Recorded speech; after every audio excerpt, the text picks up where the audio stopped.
Yan ako yung gagawin guys. TCL 40H backlight problema guys. Nagbubukas siya pero after a minute lang namamatay din siya. Ito, itestingin natin. Hindi ko pa nakalkal na buksan na. Ito guys, saksak ko guys para makita nyo guys. Ayan. Saksak na siya. Tapos power on dito. Wait lang. Hindi ko pala na-connect, no?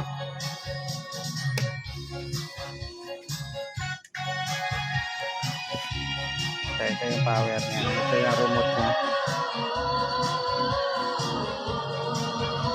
Ayan, ayan. Bubukas yung ilaw guys, oh. Ayan, pumuti. So, bumukas siya. May ilang minuto, mawawala siya. Yan ang problema niya guys.